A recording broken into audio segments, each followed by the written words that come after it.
So I feel the need to make this particular video. You see, the gaming scene is a very interesting place. It's very, very polarized right now. And it seems like even Ubisoft themselves, even at the top levels, the upper echelon, understand the polarization that's going on. Now, with Assassin's Creed Shadows, I made my video and I actually shared my opinion. Gamers are in a position where they see creatives as antagonistic to their values.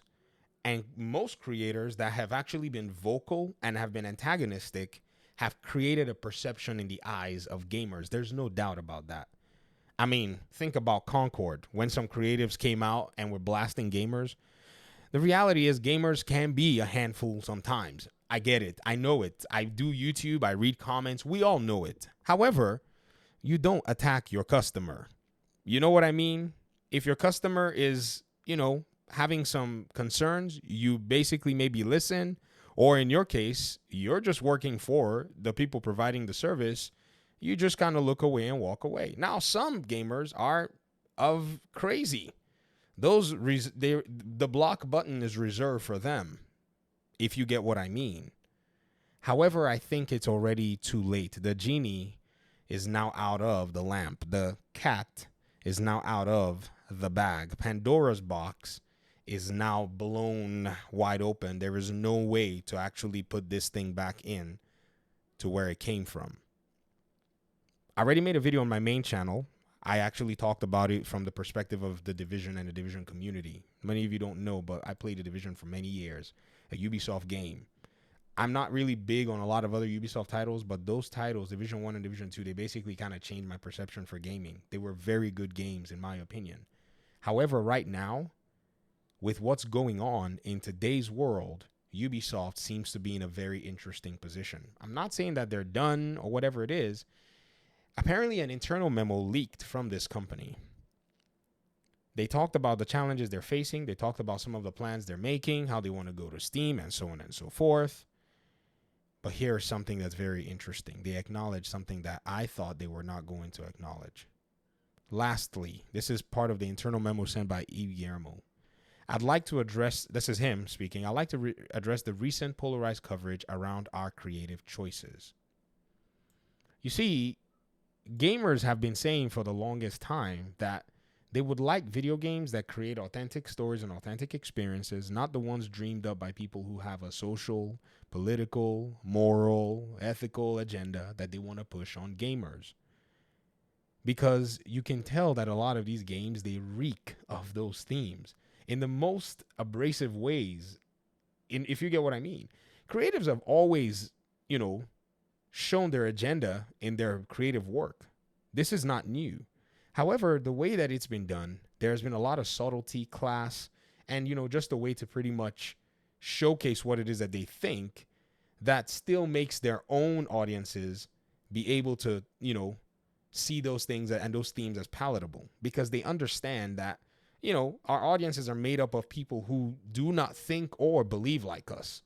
No one is saying that this is some kind of a, where the creative must purge their ideas to be able to accommodate the audience. This is not what I think anybody is saying, not what I'm saying anyways. And so he continues in his letter. He says, "We are an entertainment company.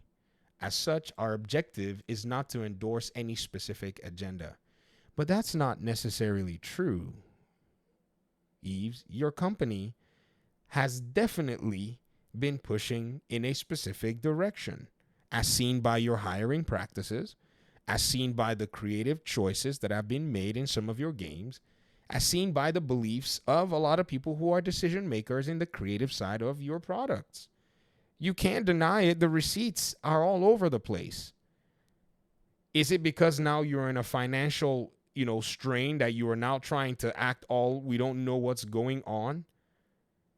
This has been going on in your company and in your backyard for the longest time. Perhaps you forgot to realize that your audience is an audience that is full and filled with people who, in a sense, are now very serious about where they spend their monies.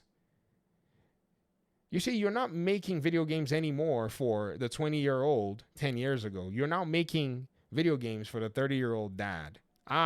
He's a different man.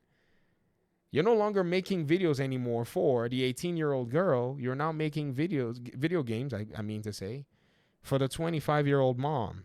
She's a different gal. She's no longer the same. She's no longer thinking about things the same way.